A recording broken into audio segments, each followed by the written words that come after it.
Zaïwa, dans la paix retrouvée, peuple uni, nous sommes Zaïwa. En avant, fier et plein de dignité, peuple grand, peuple libre à jamais.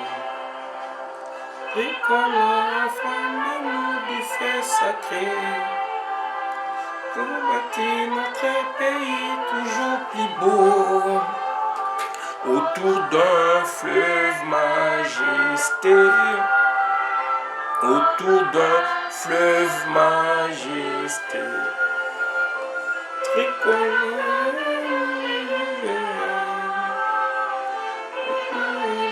ça y est à nos enfants, justice et travail, et justice et travail.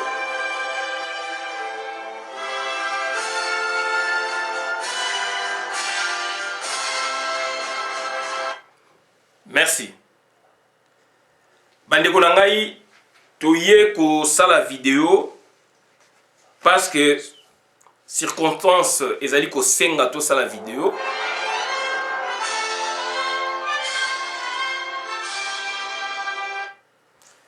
Parce que circonstance ezali ko senga que to sala vidéo. Tozali ko sala vidéo pona ko pesa batu réminiscence, c'est-à-dire que ça va souvenir ya mboka na biso ndenge tozalaki et puis toza ko se projeter na venir. Toza ko se projeter na venir bandeko na ngai parce que situation ezali catastrophique toloba. Donc mboka na biso ekambami na banguna, mboka na biso ekambami na bapaya. Bandeko na ngai toye ko sala vidéo oyo pona ko expliquer na peuple na biso. Toye ko sala vidéo oyo pona ko expliquer na peuple que mboka na biso to kitani na colonisation par deux fois. To sala ba blague te, to kitani na colonisation par deux fois. Et tozali koloba na cadre moko spatio-temporel, lieu na temps. C'est ça notre cadre, il y a réflexion, il y a un cadre de réflexion, cadre de travail dans la vidéo. Bandeko na ngai, c'est très important parce que tous allez confondre cadre donc on a temps. Tout ça confondre parce que nini mutu moko alingi a mimona ye et kolo moko alingi ko mona ye, arrêtons avec ça. Arrêtons avec ça. Il y a donc tous a besoin donc il y a unité nationale. Tous a besoin il y a cohésion nationale entre nous. Bien sûr pour la cohésion nationale donc ba Rwandais bazali. Voilà le but. But à cohésion nationale il y a ngwana to sangana pas to bouter bango dehors. To tika ba politicien aventurier. Ba politicien lelo presque bango nyos tout bazali trempé donc na Kabylie. Nasa yi trombinoscope. Bandeko na ngeso ba bino loko moko te, batu nyos tout ba travailler presque bazali na Kabylie. Ngana koyoka mutu moko te o akoyela nga discours o a travailler na PPR na AFDEL, na PPRD, na FCC. Na koyoka ye, mais na kozana ba réserve. Na koyoka ye puisque aza mutu alinga loba. Azana opinion pour na convaincre nga o convaincre nga te. A convaincre ngati puisque naza ba arme naza be lema o na ko lakisango ye a ko répondre ngati a ko convaincre ngati ndeko na ngazo sala activisme politique ndeko na ngai ozali ko sala politique. Il faut faire beaucoup d'attention. Il faut faire beaucoup d'attention. O ezali laboratoire politique to comprendre ka ngo tangu combat un jour et ko silaka na en plein oyo. Donc, et c'est Vandi, même à ta changement vraiment radical et salami autolingaka, il y aura toujours des opposants à niveau Libanda.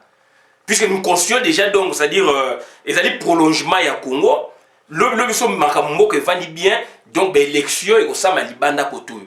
Pour notre ça va député. Donc, c'est-à-dire, il y a forme Moussoussou.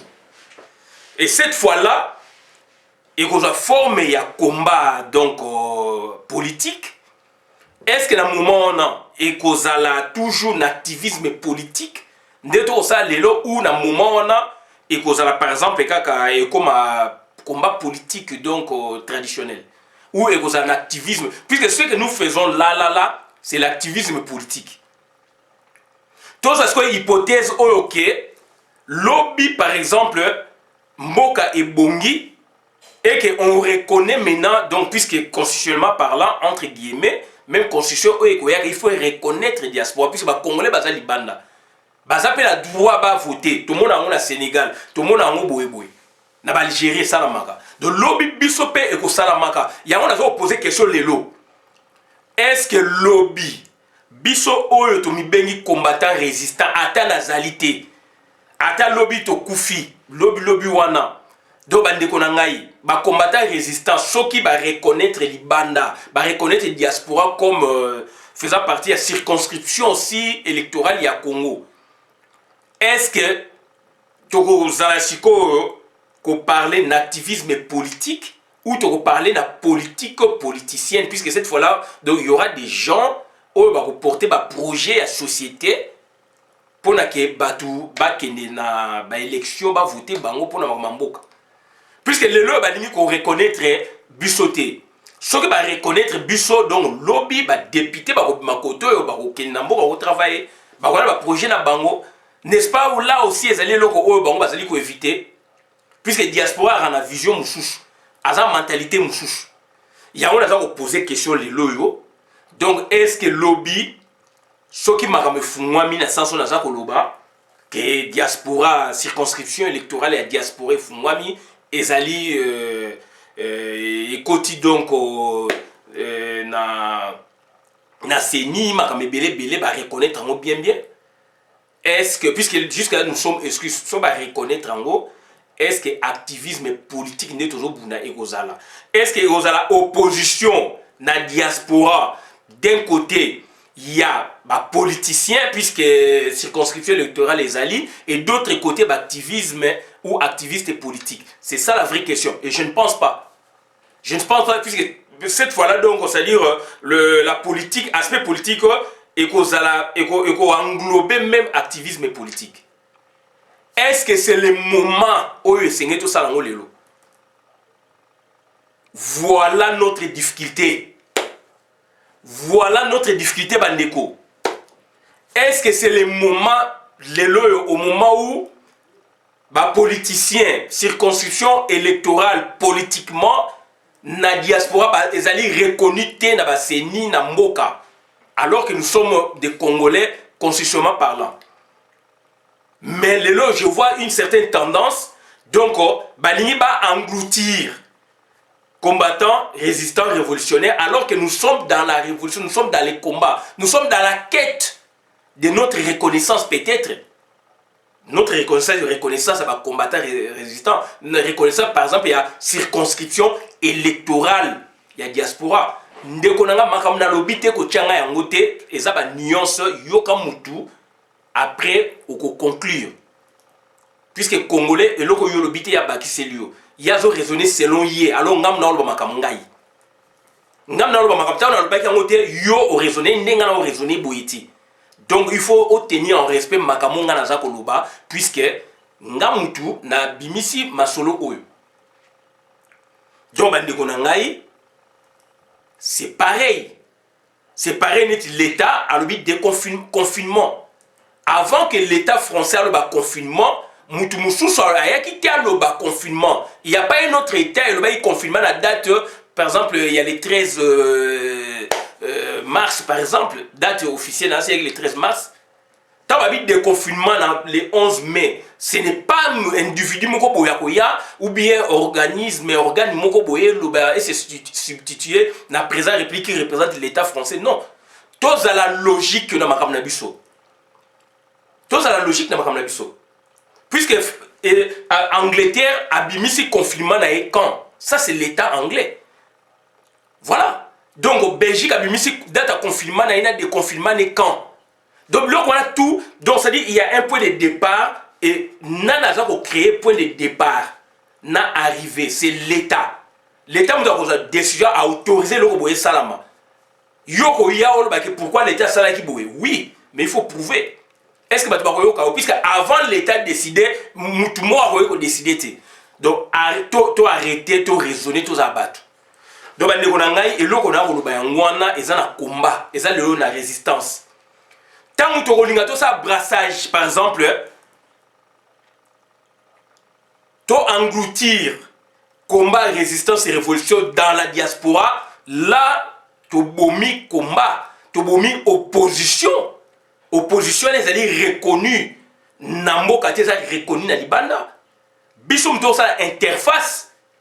Nababilo, les Kakuna, na communauté internationale. Et ça va combattant. Et le message, il y a plus ça pour les gouvernement successif, régime, il y a tout type power. Et ça, il y a un problème dans Libanda grâce à combat, grâce à résistance. Et comment expliquer bio, il y a besoin de attitude moroboye. Il y a quoi absorber le vrai combat sans le savoir. Quelle est cette structure que vous voulez créer? Au-dessus, il y a combat, il y a résistance dans la révolution. Ça, c'est donc tuer même le combat. Ça, c'est donc annihiler donc, ça dit le combat. Et cette fois-là, Bino, ça va tiquer le Bino, pour engloutir. Dans l'hypothèse que pour engloutir, ça dit super structure ou structure, tout va bien. Je ne parle pas de la structure ou superstructure à combattant. Non, non, non, non, non. Puisque là, tu as la confusion. Je suis précis dans mes propos. Nous avons parlé que dans le biso combattant résistant révolutionnaire, tu as la tendance R moko de créer structure moko ya combattant résistant. Non. Wane eli volé mususu. Je ne touche pas ça. Là, mené à la dongo plateforme, la plateforme a position. Mais nous avons parlé de loko moko oyo. Et lingi et bima ou et tantaki et bima, moi on m'avait consulté. Bino bande comme subo Rolanda boye makamute, moi on m'avait consulté. Nazo loba puisque na yebi, moi on m'avait consulté. Voilà. Et je n'avais pas donné je n'avais pas donné position, j'ai refusé. J'avais refusé. Je fais réfléchir dans Ndeko Boitala. Donc, ça dit, moi, on m'avait demandé. Yo yebite Ndeko. Donc, on a ça ko loba, boza ko kenende to baka ngulu. C'est-à-dire, super structure, on a zolo dans sens que, donc, créons une structure avec les politiciens. Mais c'est pour affaiblir le combat. Là, je fais les distinguo, je fais la séparation entre combat, résistance et révolution. Ça, c'est autre chose. La tendance, la bise de créer leader Morazala, structure Morazala, wanate, wanate. Nakoloba sikoyo, mobulu oe koti sikoyo. C'est pourquoi, parce que on m'a sollicité pour qu'il y ait une structure en dehors de tout ça. Mais on va se rassembler autour de quel objectif? Et donc, nana kozala élite, nana kozala leader. Et par rapport à quoi? Pourquoi? Par rapport à quoi et pourquoi? Voilà, c'est là où on ne comprend pas le sens de combat. D'où on respecte. Nous tenons en respect, n'est-ce pas, la position de la politicien na kati ya diaspora. Bazali libre, la position au ya bango. Mais le fait que combat, ils allaient dominer, combat, résistance, révolution, ils allaient dominer, les politiciens, ils allaient éparpillés, na diaspora, respectons ces principes. Parce que nous, on n'est pas reconnus na niveau ya Congo.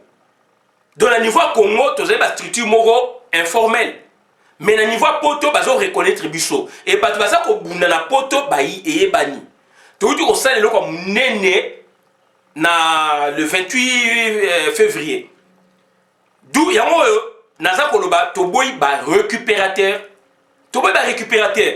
Moi, j'aurais souhaité, ou soit on est combattant, je précise bien, soit on est combattant, résistant, révolutionnaire, peu importe comment on a, donc on est combattant ou révolutionnaire ou résistant, soit on ne l'est pas. Quand on ne l'est pas, donc c'est-à-dire, zala na ba structure, oyo ezali ya ba politicien, botika biso tranquille. Botika biso tranquille. Puisque la hypothèse contraire, tout ça la réflexion inverse, tout bungo la réflexion, il y a un albaki liboso, soki combat wana. Donc c'est-à-dire soki va reconnaître par exemple, supposons élection n'engezalaki awa na 2018 et que circonscription il y a diaspora bimi.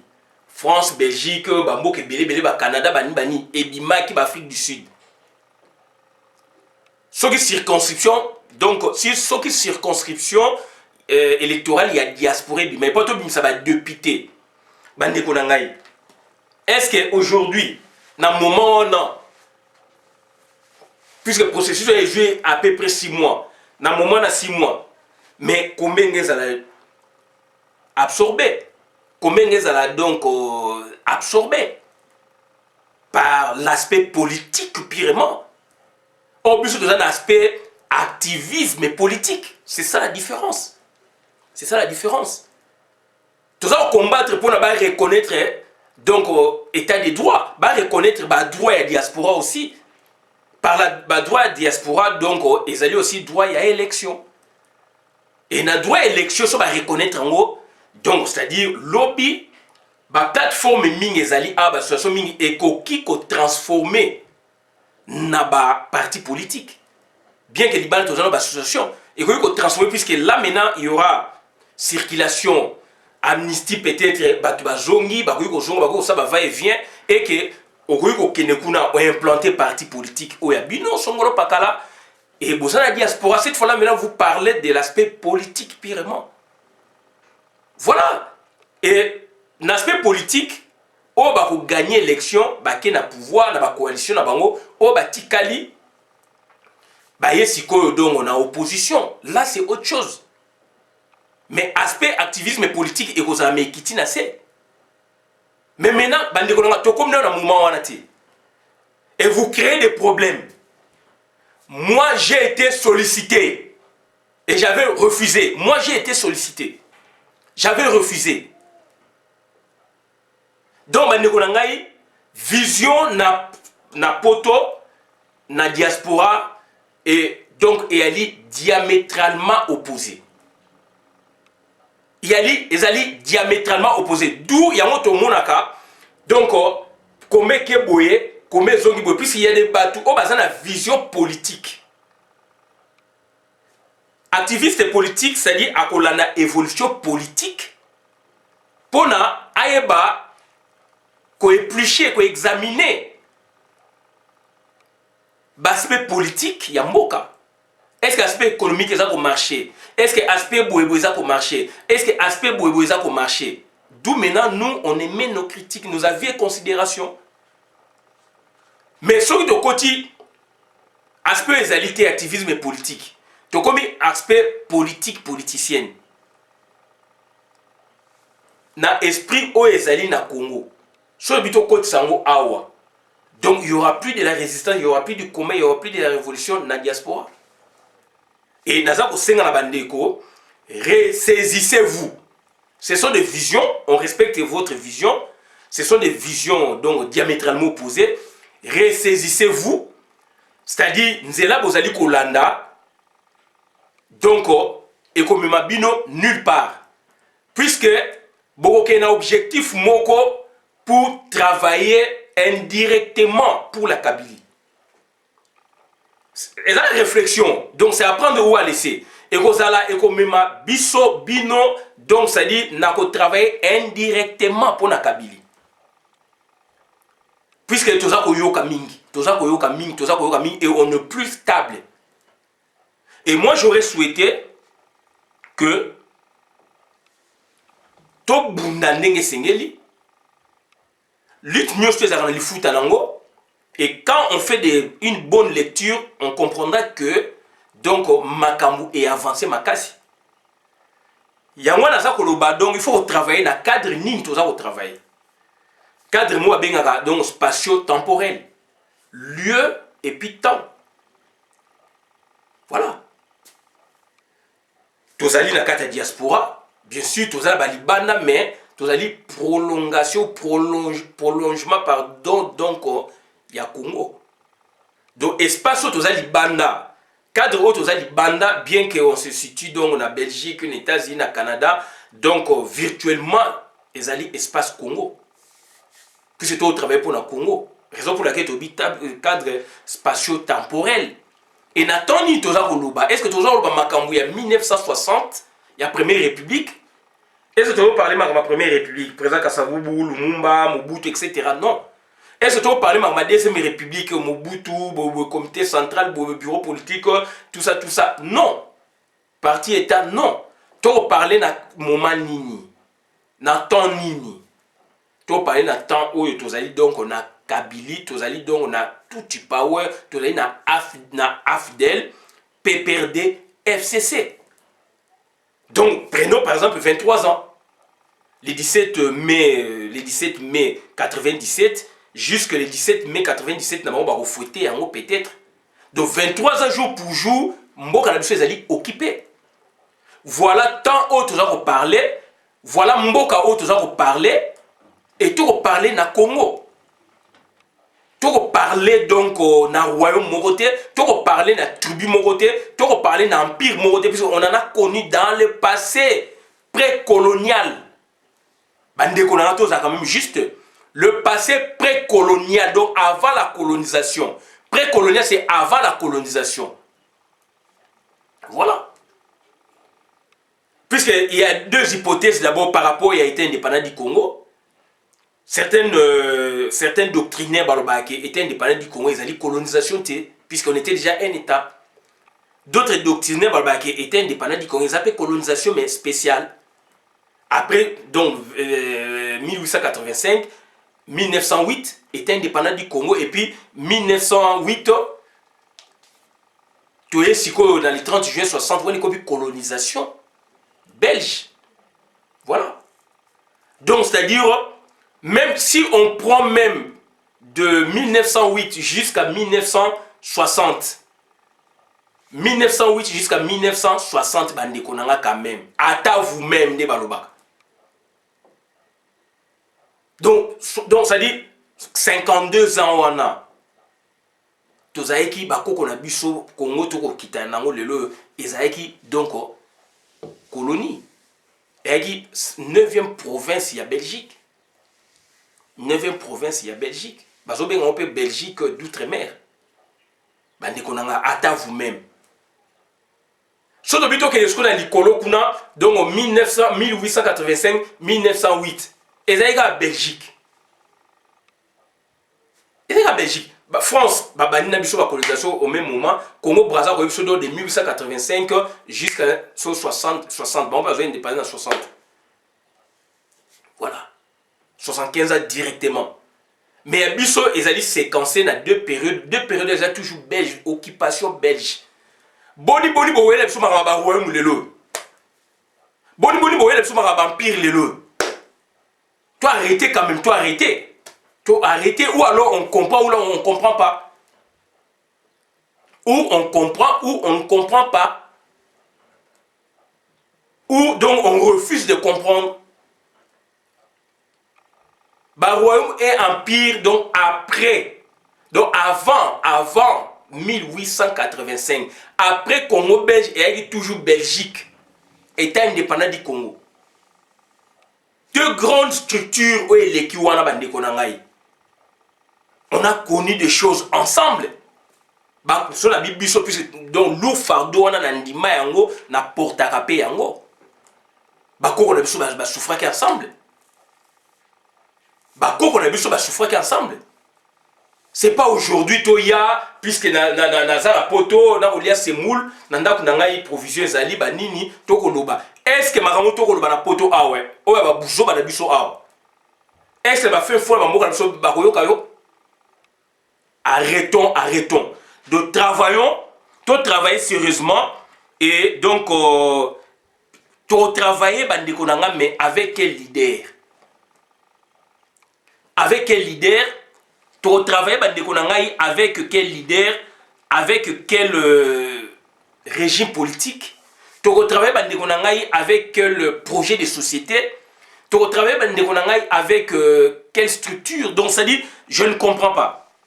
Je ne comprends pas puisque classe politique au Léo na Congo, et classe politique au Ezong Sibso Makasi, classe politique au na Congo, les loyo, et classe politique au acheté. Ils allaient acheter. Depuis arriver à AFDEL, est-ce que tu as la classe politique vraiment na Congo? Depuis arriver à AFDEL, est-ce que tu as la classe politique na Congo? Tu es quand même conscient. Tu es quand même conscient.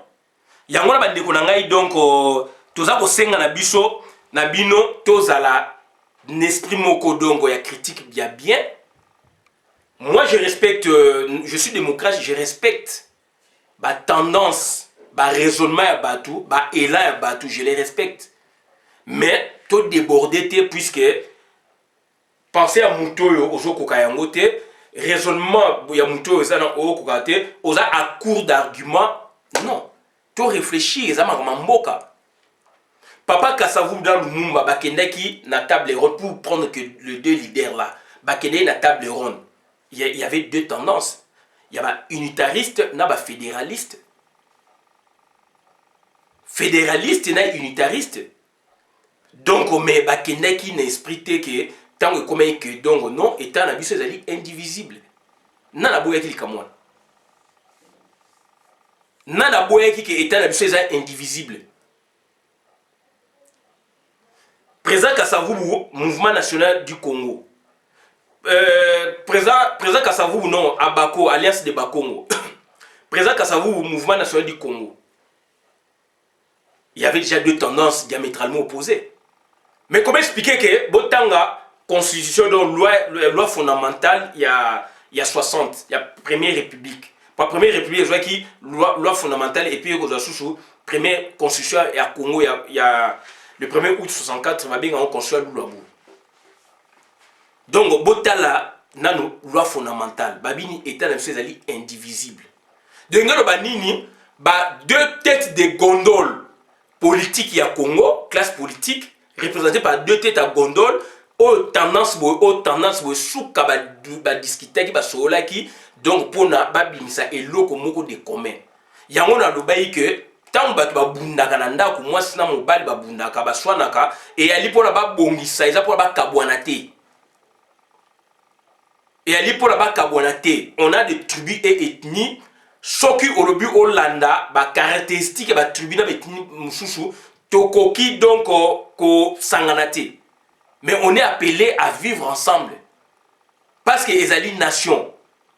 Bande konanga tozali Turquie te. Turquie kuna il y a des nations où ezalaki anciennement et ça crée des problèmes.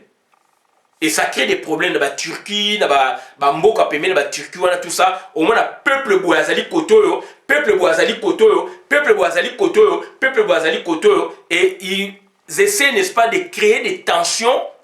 Et il y a un moni donc foyer de tensions, guerre, boé, cure du koto mabé, boé koto mabé tout ça. Respectons la nation congolaise puisque deux têtes à gondole dans 60 bazalaki, deux tendances à dégager. Donc unitariste, fédéraliste jusqu'à ce que forme de l'État est à la forme nini. État fédéral, État unitaire, mais l'État indivisible. Donc ça dit que solo là qui comprenait qui intérêt supérieur ya mboka o koko batikela ki bango. Peut-être papa na bango koko na bango batikela ki bango. Surtout koko na bango batikela ki bango. Donc ils ont c'est dépassé, donc c'est-à-dire c'est défoulé. Et débat et wana. Et moi je crois que et l'autre wana déjà Esaïki donc ici puisque tu es sous l'époque mon aîné il y a Mobutu 32 ans il y a unité nationale forme d'état unitaire fortement n'est-ce pas concentré donc tu as encore donc raffermi davantage. Les discours moko alors que nous avons des problèmes dans Mboka na biso, il y a occupation. l'occupation est partout. Na sala vidéo na ba Congo, ba osoma ba mabele, ba chef coutumier na ba Congo ba oteka ba village. Qui en parle? Est-ce que les né Congo o lelo ba nimba loba, est-ce que na ba Congo, baza na droit ko loba, ba lingi ba loba, baza na droit ko loba, mais makamezo na ba Congo. Na sa vidéo, ça fait 3 mois, 4 mois. Na village soki Bissa biso village ni alobaka wana. Puisque il y a une vidéo, il y a un journaliste qui a bindeko yo loba yango. Un journaliste, bon temps comme on a azalaka likarape na bablo on est belé wana. Abindeko bazoteka mabele na village boye na ba Congo. Ngai moko avant même il y a 6 mois, tant nani Machako Mamba akufi bako kunai banga kunai na ba Congo la concession na je fais des vidéos. Est-ce que ngana zali mu Congo? Mais nazali congolais. Est-ce que yon de comme Congo, yo sa vidéo na moment? Voilà des vrais problèmes ça qu'on ronge Congo. Ba chinois ba continue ba Équateur. Ba chinois ba continue boye ba zu ba zamba ba okra ba zamba ba teka ba zamba na l'état. Ba privé comme ba public. Est-ce que ndeko ozo sa ba vidéo zo lo ba yango? Motif nini oye ko tinda puisque leader moko alobi boye mbala moko pouf et comme na mutu abatu mais non to raisonner est-ce que l'idée wana o yozo landa azali semwa nzela neza vrai basali afdel tout en est confondu na sali trombinoscope villa donc na ko bimisa mais liste donc il y a région par région basali donc afdel basali donc PPRD basali donc tout power. Voilà. Donc, il faut qu'on se ressaisisse lobby pour comme leader. Lobby pour ça l'avenir. Comment ça venir na pour la leader mo ka yebso makambo. Ngai na kondimate leader mo et puis na ba contexte na ba leader te. Na yebi bango na mona bango.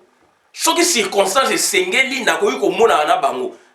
Mais na ba contexte na ba leader te. Na boya ka puisque na yebi politicien nga raisonnaka. Ndeko ozo ya na combat donc ozo se confier ba politicien alors qu'on mi ben combattant résistant révolutionnaire.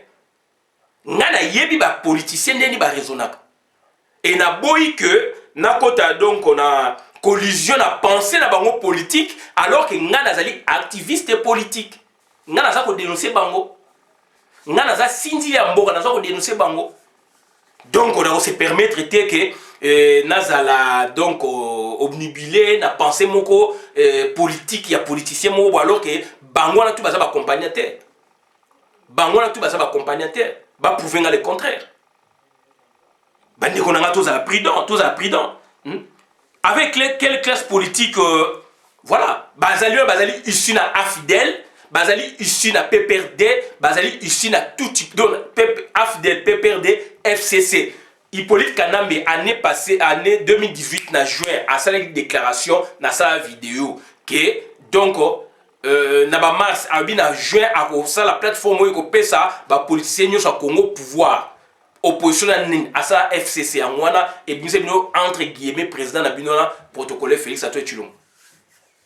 Na linga même kotanga, na linga même ko la na ba bloc ba institution, puisque donc c'est de n'importe quoi. Et ça, institution vraiment il y a bisoté. Mboka neza ya bisoté na démontrant dans le que donc il y a une incrustation de notre État. Tout ça la décolonisation. Deuxième colonisation il y a depuis donc le 17 mai 97 jusqu'à nos jours.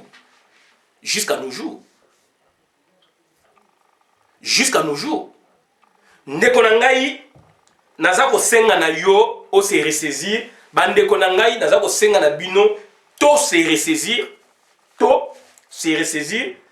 puisque politique comme tout le monde maîtrise en Wazate, même États-Unis, ils ont des difficultés sur le plan politique.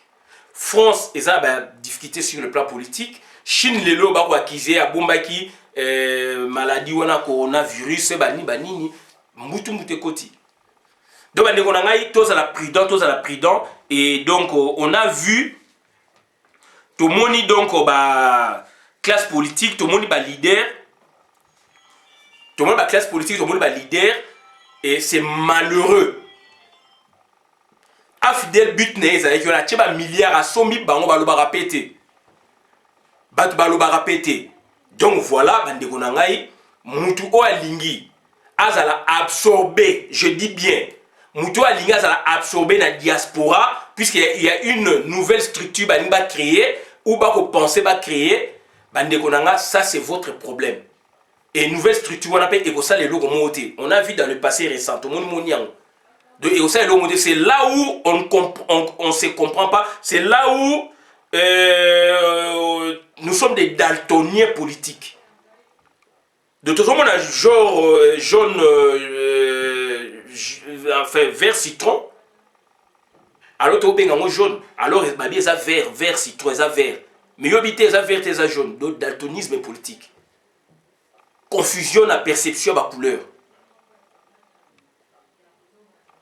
Voilà. De rouge na orange, tu confondre, tu confondre bleu, foncé na noir, tu confondre. Daltonisme politique. Donc moi j'aurais souhaité, tout bunda ensemble, politiciens ou azali na diaspora, à se reconvertir l'esprit. Donc il y a combat, esprit, il y a démo, il y a combat, il y a résistance, il y a révolution. Là, moi je suis d'accord. Donc politiciens, oyo azali l'étiquette n'est à politique à ça pour garder en haut à se transformer na combattant, résistant, révolutionnaire. Puisque tous ali libanda, puisque activisme politique ezali donc ezali na frontière na politique. C'est la politique autrement. Mais laissez-nous donc travailler. Laissez-nous travailler donc, c'est-à-dire il faut qu'on aille na kati, qu'on travaille, qu'on pense ensemble. To boyite ba ça ba plateforme nango. Ba ça ba plateforme boy songolo pakala. Mais to tikala na registre ya combat, résistance na révolution. Na combat na résistance na révolution, eza ba idée nde muteza ko bima. Na combat na résistance na révolution, ezali nde donc c'est-à-dire toza na objectif moko. Ya on a ba ki likolo to confondre te biso tozana reconnaître. Tozali ba congolais mais reconnaître en tant que circonscription électorale. Puisque si on va comprendre en côté sur circonscription électorale les allélo à la diaspora, raisonnement politique n'a pas changé. Raisonnement politique n'a pas changé. Puisque la plateforme ming awa la situation est bien amnistie salami ba boé tout le monde peut changement radical. La plateforme ming ezali ba situation ming ezali ero kene na Congo ko créer ba parti politique na bango. Puisque la parti politique na kati ezali ba parti politique so ezali affilié na Liban des associations. Apparaît ko na Liban des associations, IDPS na Liban des associations ba Palou na Liban des associations mais na kati ezali ba parti politique. Donc na Liban na toza ba un statut moko. Le fait de avoir un statut moko batuto se confondre té. Toza ba un statut moko mais to bunda pe koma moko. Toza statut moko to bunda koma moko, botika ko mélanger makamuna ba tribu. Tribu moko elle qui eza supérieur à la tribu mususu ezate. Soki yo ndeko zo kanisa bongo tant mieux, c'est ton problème. Oza la problème na yo na façon na yo ko raisonner, c'est ton problème. Manque d'altérité, c'est ton problème. Mais puisque dans la tribu, il y a des sous-tribus, il y a des sous-tribus dominantes et dominantes, la tribu moussous. Et là maintenant, c'est à échelle, voilà, tu continues à discours moussous. Donc arrêtons avec ça, voyons la nation. Voyons la nation, c'est un problème. Bateau va continuer ça donc au Congo, na Kao, Bayebani. Bateau va accompagner Bango, Bayebani. Bateau va continuer Congo, na désordre au Bayebani. Bateau va accompagner Bango successivement depuis le 17 mai 97 jusqu'à nos jours, Bayebani. Alors, tout bunda koma na biso en tant que activiste politique, en tant que donc combattant, en tant que résistant. Tous à actif d'intérêt, tous s'investir. Tous à actif d'intérêt, tous s'investir pour le combat ya Congo. Voilà, bandeko na ngai, makambo to ya koloba yangwana. Et on est déterminé qu'on les capables politiciens, s'il vous plaît. On est déterminé qu'on les capables politiciens. Mais politiciens, on a des bandes à l'ingas de tickets comme trophée, à des tickets comme hier, à des supérieurs na batou. Chez nous, ça ne passe pas. Chez nous, ça ne passe pas. Donc, il y a un Koloba, Nazako Senga, donc, un découvrement, Tozana Yangele, Toyeba Makambo, Tozayiko Sala, Toyebe Lokoni, Tozayiko Sala, donc, on est républicain, ou on est, donc, monarchiste, royaliste, on ne se comprend pas. Alors que l'espace et le temps, ils allaient bien définis, le cadre est bien défini. Tozako Buna Makambo Yasikoyo, il y a 23 ans, il y a 10 ans, tu vois la temporalité là, l'élection Sami année passée, puisqu'on était unis. Donc, il y a plus d'une année plus aujourd'hui 4 mois. Donc, il y a même chose la différence. Donc, tu vois la temporalité, donc, tu vois le cadre spatio-temporel, il y a 1 année et demie après l'élection, il y a 2018. Cadre na biso ngwana. Et là on est l'équipe.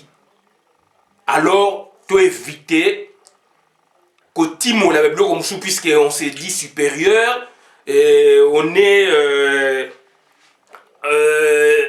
Nabul naye donc on raisonne ndengwana alors on appelle na batu on peut peut-être yo tant on a bango moins on a supérieur on a supériorité et ça dit makamudongo cohésion ba ya ba idée. Donc, cadre na biso normalement, donc, ils allaient 1 année 4 mois. 1 année 4 mois, on est divisé biso et créer les biso problème na Congo, na combat. Puisque avant, on a biso tout ensemble. Bande qu'on a tout raisonné quand même. Qu'est-ce qu'il y a des corrélations ou des relations na makambo sami 1 année ngoyo na problème o ezaki avant colonisation, avant 1885. Qu'est-ce qu'il y a des corrélations, des relations, des causes moko directes na yango? Bande on a tout raisonné quand même. Tout raisonné quand même. Bako qu'on a biso ba enduré ensemble na 60 questions il y a qui ya to kabwa no beto sangana. Ya on a mis 2 têtes de gondole bazala ki wana. Botanga makaba yaki 17 résolutions. 16 résolutions où il y a la conférence à table ronde à Bruxelles les alliés. Tout responsable signé qui mikanda les alliés 17 résolutions. Il y a un qui sous forme de loi fondamentale. Donc qui réconcilier kanaki. Bande konanga to faire attention, maramoto loba awa et ça n'impacte na ba coin et recoin ba mboka na biso. Je me répète, yondeko yendeko yekuna ndeko makamoto za koloba contre la République. Et ça n'impacte donc na ba coin et recoin na biso puisque ça dit contre la République. Naza contre la République. Moi je suis républicain. Moi je suis républicain. On peut discuter sur forme de l'État, mais moi je suis donc de la forme de l'État donc dite unitariste ou l'unitarisme. Voilà, wana ikomi choix na ngai. Mais tout ça ba républicain. Tout ça kata monarchité. Tout ça kata monarchité. Donc ba ndeko nanga tout ça kata royauté. Ya una question nanga fondamentale, quelle est la corrélation par rapport à makambo eleki ya 1 année na ndambulelo 1 année donc tout le 16 mois après que élection salamaki. Corrélation ni nezali wana makambo esami il y a lelo 15 mois ou 14 mois par rapport à makambo esama donc avant 1885. Je me répète, corrélation nini ezali lelo na makambo esalami il y a 1 année élection salami oyo est divisé biso. Corrélation ni nezali par rapport à makambu o eleka na 1880 avant 1885. Puisque avant 1885 batu na ba point na bango. Na 1885 ba sangisi batu ba benyango était indépendant du Congo et comme Congo belge et comme Congo et qui était première république, deuxième république, transition démocratique, troisième république, transition démocratique. Tout ça le donc to kota ja quatrième république ba ngolo bango te. Donc bande ko nga bon aksa biso corrélation wana. Soki mutu songolo pakala ake asali mabe o ezali condamnable na batu nyos tout. Il faut qu'on généralise ngodo na niveau échelle ya y a territoire, l'échelle, il y a tribu, il y a l'échelle, je ne sais pas, il y a province. Mais non. Mais non, tout ça est conséquent. Tout ça est conséquent. Condamnons Moutou. Oh, ça il m'a bé. Mais tout généralisé, tout généralisé par rapport à quoi? Tout généralisé par rapport à quoi? Dans la vidéo, nabi baluba to benga bango baluba demulu vantard. Kinwa nini, puisque Kinshasa ils allaient référence, il y a un nous collectif. Kinshasa ils allaient référence, il y a un nous collectif, un nous supratribal, les collés à la tribu. Kinshasa c'est un miroir collectif wana. Je peux prendre encore le chef-lieu à la province Nyoso. Sauf que dans Matadi, origine des Congo, le Matadi, toutes les tribus sont là. Sauf que dans Mandara, origine des Mongo, sauf que toutes les tribus sont là. Sauf que dans Goma ezali à Bembe ou Bandekuna Biso et Koloboye, mais sauf que Bikojo ezali wana. Je prends donc la capitale et c'est les chefs-lieux du Congo. Ezali donc échantillon, il y a un nous supratribal. Un nous supratribal. Kuno komona Mundela Zali, okomona diplomate Azali, okomona boé américain, angolais, boé, etc. Tout ça va village T. Toi parler dans le village T. Toi arrêtez quand même. Toi arrêtez. Et vous croyez que le discours que tenir à plus de la diaspora, tu lis tu sais les vidéos contre la République, suite à un problème tu as arrangé en haut. Donc, et que pénétrer dans le chef-lieu dans le Biwana facilement, dans la capitale, pénétrer facilement sur les dans le village. Et vous croyez que dans le village, dans la mentalité, le lieu commis plus de 60 ans, surtout qu'il y a encore depuis 1885, Batu Bazali déjà cimenté, donc intercommunautaire et quota déjà. Vous croyez que votre discours, même dans le village, dans le milieu passé, je peux dire que vous passez, mais dans le pourcentage combien? Dans le chef-lieu, vous passez dans le pourcentage combien? Arrêtez.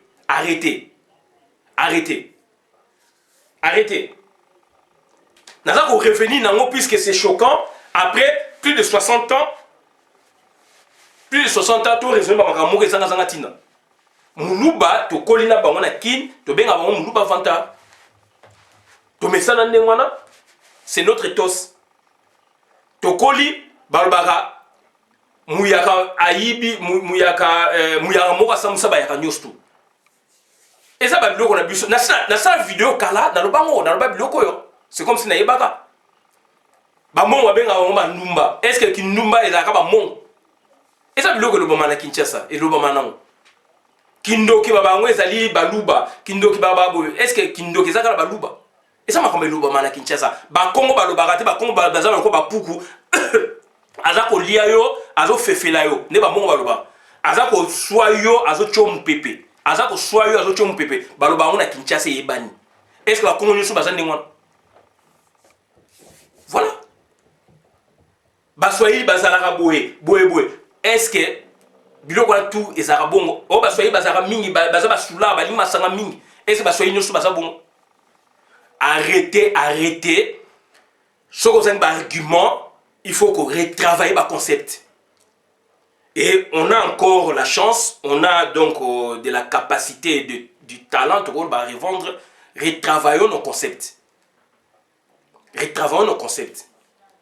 problème est sud-africain, endurant nango, biso congolais, tu endurer nango te.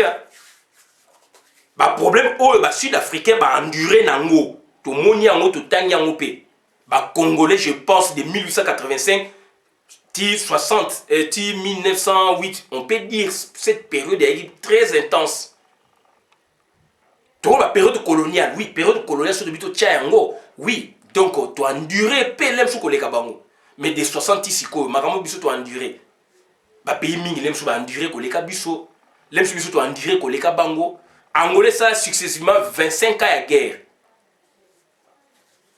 Nous Bangolais va vivre en haut. Est-ce que Bissot en dirait on arrêtons quand même. Mozambique et Penaki dans le moment de l'histoire d'Afrique. Bissot en dirait qu'en haut. Arrêtons quand même. Arrêtons. Arrêtons. Donc voilà, et le qu'on a un égo le bayangwana. Le lot affidèle et bimise biso donc classe politique mo pourri. Classe politique mo donc ezali esprit na bango ezali fondé sur du mensonge, sur du cynisme, vrai comme il faut, faux comme il vrai. Et moi, je prends la distance, je toujours distance na batoi puisque j'ai observé. J'ai observé. Autre ça c'est un laboratoire politique. L'obiso qui comme ici exemple, toko mona que ah non non non, on a été formé. Puisque yo sa vidéo, nazo kapé ya yo. Yé pour nazo sa vidéo, o pour na pas zo ka yo pour na tout ça ko c'est complété. Na actualité politique ya Congo zo na kati ya Libanda, ya sous-région de toujours à façonner. Bato ba yeba ki biloko ante ba zape ko yeba ngo sikoyo. Alors il faut pas toquer na précipitation. Il faut pas toquer na précipitation. Arrêtez, arrêtez, arrêtez. Donc ça dit tout tika ba arrogance, on a bien ba arrogance na biso. Et tout le monde artifice. Si on a un projet, travailler sur ton projet, bimisa yango, tokobeta maboko. Voilà, si tu as un projet, bimisa projet na yo, kolingate ke batu musu ba se la au projet non. Ou batu yo za na projet lingiso batu musu ba bima comme ba bouc émissaire non. Bimisa projet na yo, travailler clairement batu ba yeba ke ngai mutu songolo pakala nazalaka boye, na mona ki boye, na zwa ki décision boye. Là on peut se comprendre. Donc, voilà, donc Christian Bola bien Mazali, républicain et unitariste, et Nazali ko senga na peuple congolais, donc esprit ezonga, et c'est pas nous, oyo tokoya le opoto kabwana, babilo mwezanga zanga tina, Félix Abomi Mboka, ça c'est vrai, biso toza zonga Kinshasa to travailler, ba makame belé belé, ça c'est vrai. Alors donc, tout s'attarder na Félix. Et to kabwani quand il y a une année nandamo, plus de 58 ans, plus de 48 ans et demi, où tu façonné, tu enduré ensemble, tu bomayango pour na likambu ya une année nandam. Où quelque chose de tché espoir tu kobimisa batwana. Soit une année nandam puisque il peut quand même être dans la tu bonabiso nous ensemble. Tu as le même combat.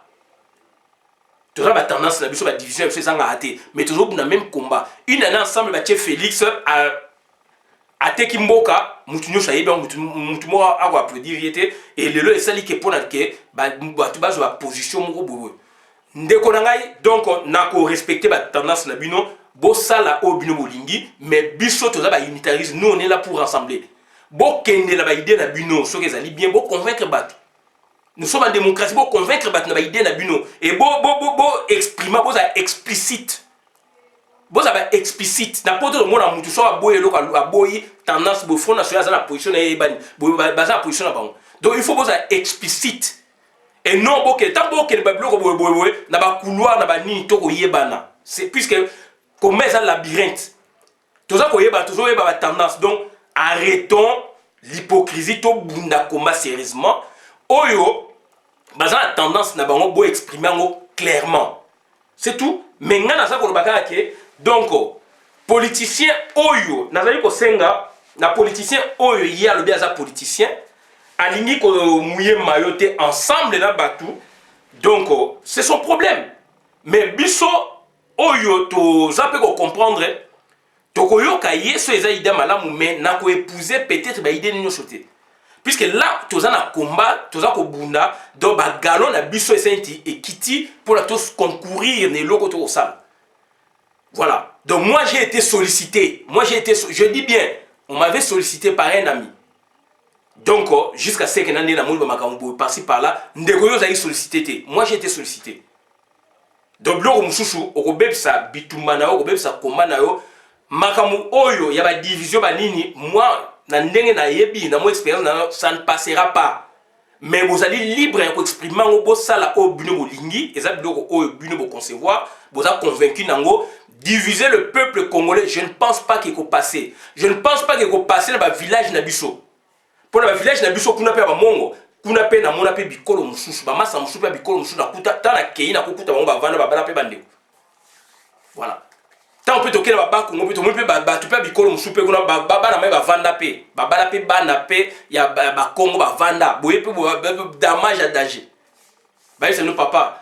Maman mu Congo, aïe sur la vie papa, biloko ngoyo, chose na nini bo yango, biloko ngo.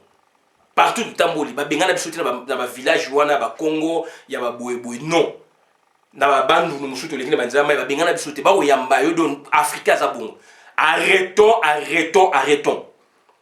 To concevoir de belles idées, to bunda bo solo pour la makambo na biso et kini malam. Voilà makambo na yeka ko bangwa na suki abola na vidéo malam na compte communauté.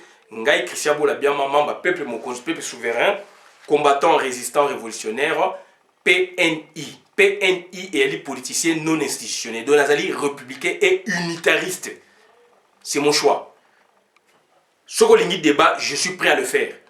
Au limite débat de kotozali prêt. Et exprimer ça explicite. Bakou bato tika, to ça explicite. Pensez na yo extérioriser yango. Tu avancer makasi, mutu ko respecter loko yoko lo bandeko. Obino bandeko boko loba. Mais c'est question de convaincre. Et organisons les débats, c'est tout. Organisons les débats, c'est tout. Mais une année où il y a Bouzoba, Toboma, 48 ans, où tu vivre ensemble à partir à 60. Je pense que il faut passer tout le village, il y a moko et biso. Merci. Dans la tendance, il y a séparation, je ne pense pas qu'il faut passer. Merci.